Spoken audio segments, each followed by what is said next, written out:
میں کل بھی حاضر ہوا تھا اور لوگوں کی تقاعد سنی.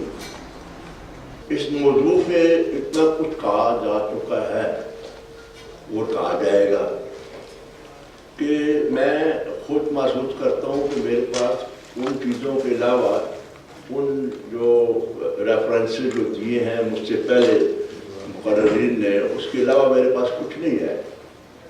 لیکن میں پھر بھی، کیونکہ یہ حکم ہے، میرے محترم دوست بھائی، میرے روحانی بھائی ہیں محمد بشیر الدین محمود صاحب، حکم تھا رات کے 10 بجے حکم آیا، ٹیلیفون آیا تو میں پہنچنا ہے حالت میں حاضر ہوں.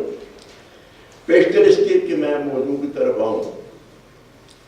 میں آپ کو ایک بڑا اچھا واقعہ کہہ لیں، قصہ کہہ لیں، میں سناؤں گا کہ احیاء کے ساتھ کیا ہو رہا ہے ہمارے یہاں.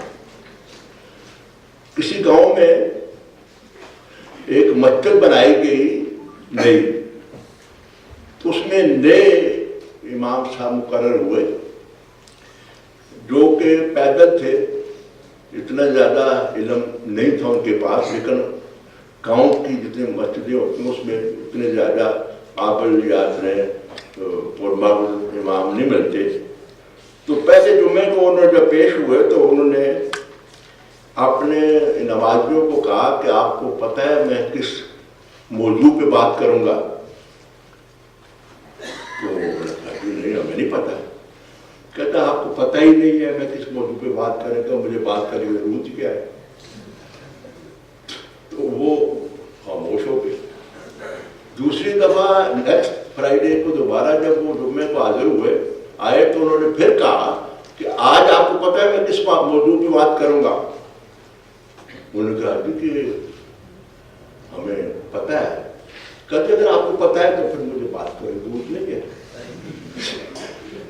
تیسرے جمعے کو پھر آئے تو وہ لوگوں جو نمازی تھے آپس میں انہوں نے یہ بڑا فیصلہ کر لیا تھا کہ آدھے کہیں گے پتہ ہے، آدھے کہیں گے نہیں پتہ. تو وہی انہوں نے پوچھا کہ آپ میں پتہ ہے آپ کس موضوع پہ بات کرنے لگا ہوں؟ آدھے نے کہا نہیں پتہ ہے، آدھے نے کہا نہیں پتہ. کہتا ہے جن کو پتہ ہے ان کو بتا دیں جن کو نہیں پتہ ہے.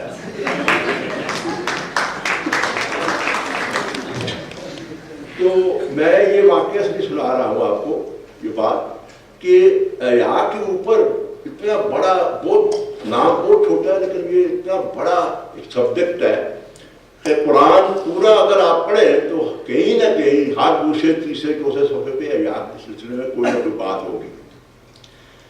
ہمارا جو سب سے بڑا المیہ ہے وہ یہ ہے کہ ہم سب کچھ کرتے ہیں، دنیاوی کام سارے کرتے ہیں، لیکن اس جو دینی کام ہے وہ نماز اور روزہ زکوٰۃ اور قرآن مجید کی تلاوت نہیں کرتے، اور کرتے ہیں تو بغیر معنی کے کرتے ہیں، نہ خود کرتے ہیں نہ بچوں کو پڑھا. اگر ہم قرآن پڑھتے معنی کے ساتھ، تفسیر کے ساتھ، تو ہمیں کوئی ضرورت نہیں تھی بشیر صاحب کو کس قسم کا مجمع لگا کر اس میں سے لاکھوں جو مضامین ان میں سے ایک لفظ نکال کے اس کے لیے یہ اتنے بڑا محنت کرنی پڑے ان کو. تو سب سے بڑا جو سلسلہ یہ ہے کہ ہمارے ہاں لوگوں نے اپنی تعویلیں خود ہی بنائی ہوئی ہے. نماز کی بات کریں تو کہتے ہیں کہ اللہ غفور الرحیم ہے، اس لیے ضرورت نہیں ہے نماز کی، اور وہ ہمارے دل کی نیت کو جانتا ہے. ان الاعمال بالنیات کہتے ہیں اپنے آپ کو. اس طرح سے قرآن کا ذکر کریں پھر یہی کہیں گے، روزے کا ذکر کریں پھر بھی یہی کہیں گے. تو حقیقت میں یہ ہے کہ ہمارے یہاں ایسی بن گئی ہے، نسل بن گئی ہے کہ جو کہ حقیقت میں انہوں نے اپنی تعویلیں بنا لی آج کی سلسلے میں. اب سب کو پتہ ہے کہ مولانا بہت بڑے ہمارے سیاسی لیڈر بھی تھے اور دینی لیڈر بھی تھے، قاضی حسین احمد. انہوں نے 3-4 سال پہلے فحاشی کے خلاف ایک سپریم کورٹ میں ریٹ پٹیشن کی تھی. تو ہاں یہ فحاشی جو ہے یہ حقیقت میں تمام چیزوں کی، تمام برائیوں کی ایک ماں ہے کہ اس کو ختم کیا جائے. تو انہوں نے آگے سے کہا اچھا پہلے مولانا آپ اس کی تشریح لے کر آئے کہ فحاشی ہوتی کیا ہے. آپ یہ دیکھیں چیف جسٹس سپریم کورٹ کے وہ ان کو پتا تھا کہ وہ فحاشی کیا ہوتی ہے، لیکن انہوں نے تشریح مانگی ان سے، وہ 4-5 سال گزر گئے ہیں، ہمارے لوگوں نے ابھی تک اس کی تشریح نہیں کر سکے. آپ دیکھ چکے ہیں علماء نے ایک کونسل بنائی تھی اور اس کونسل نے بڑا تفصیلی کام کیا اور ان کا کی ہے تو پیش ہو گیا وہاں پر، سماعت تو نہیں ہو رہی نا، سماعت نہیں ہو رہی، کورٹ میں چلی. وہی میں کہہ رہا ہوں کہ 5 سال سے وہ سماعت تو نہیں ہو رہی، اب کونسل بنائے گی 4 سال کے بعد. تو حقیقت میں فحاشی جو ہے وہ، میں ابھی آپ کو اپنے پیپر اس لیے نہیں پڑھوں گا کہ آپ نے آپ کو کوئی نئی بات اس میں ملے گی نہیں، سوائے اس سے کہ میں قرآن حدیث کو کوٹ کروں، اور قرآن حدیث کو کوٹ کیا گیا ہے. ہمارے عوان صاحب جو ہے یہ کئی دفعہ وارننگ دے چکے ہیں کہ وقت کی کمی ہے. میں سمجھتا ہوں کہ اگر 2-3 کام ہم کر لیں کہ اپنے بچوں کی تربیت آپ گھر پہ شروع ہوتی ہے، اس سے آپ خود بھی نماز پڑھیں، قرآن پڑھیں، معنی کے ساتھ پڑھیں، بچوں کو شروع سے بٹھائیں اور ساتھ ان کو پڑھیں. جب پہلے تشریح سمجھ میں آئے گی تو اس میں فحاشی کا یہاں پہ جگہ جگہ ذکر آئے گا.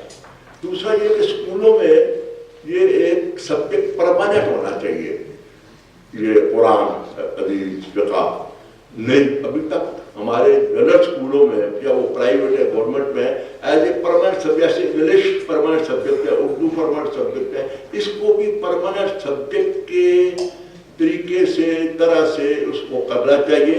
اور وہی جو کونسل جو انہوں نے فیصلہ کیا ہے، مجھے معلوم نہیں کہ انہوں نے اس میں یہ بھی کہا ہے کہ اس کو ایک پرماننٹ سبجیکٹ کے طور پر تمام اسکولوں میں پرائمری سے لے کر آخر تک کیا جائے. ہماری تعلیمی ہے کہ ہم قرآن پڑھا ہوا ہے لیکن سمجھتے نہیں. جب کوئی مسئلہ آتا ہے تو ہم ایک دوسرے سے مشورہ لیتے ہیں، لیکن قرآن کی جو روح ہے ہمارے اندر نہیں گئی. اگر قرآن پڑھا ہوتا ہے، ماں باپ نے وہ بچوں کو بھی پڑھاتے، اب پڑھائے تو وہ سب چیزوں کے جواب ہیں، تمام جتنی بھی چیزیں ڈسکس ہو رہی ہیں ان کے جوابات موجود ہیں اس کے اندر. اس لیے میں کہتا ہوں کہ یہ کچھ چیزیں میں آپ کو ویسے جلدی پڑھ کر سناتا ہوں. یہ حکم ہے بشیر صاحب کا. Haya itself is derived from the word hayat, which means life. This term covers a wide number of concepts.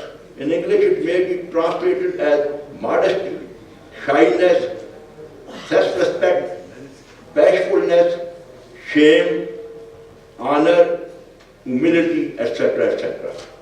Original meaning of haya, according to the believer's nature, refers to bad and uneasy feeling accompanied by embarrassment caused by one's fear of being exposed or censored for some unworthy or indecent conduct. Islamically, haya is an attitude which pushes the believer to avoid anything distasteful or abominable. It keeps him or her from being neglectful in giving everything what is due upon him. If for any reason he or she is not able to keep up with his or her commitment, when they fall, will feel extremely uncomfortable and ashamed about this. The reason being that he or she will have displeased Allah subhanahu by breaking a commitment. Basically, this is all what haya is according to Quran and Sunnah. Haya plays a huge role in the life of Muslims because it is a very important part of our iman, that is faith and belief. If we do not have any form of haya within us, then it is most likely that our iman is very, very weak. For as it states in the following hadith, narrated by Abu Hurairah, Prophet ﷺ said, faith, that is belief, consists of more than 60 branches, that is parts, and haya is a part of faith. اس سے زیادہ بڑی تشریح آپ کو یاد کے سلسلے میں نہیں ملے گی. میں کوشش کرتا ہوں اس سے کم آپ کو پڑھ کے سناؤں گا. Good ayah, there is a good ayah and bad ayah. Good ayah is to be ashamed to commit a sin or a thing which Allah and His Messenger sallallahu alaihi wasallam has forbidden, and bad ayah is to feel ashamed to do a thing which Allah and His Messenger sallallahu alaihi wasallam ordered to do.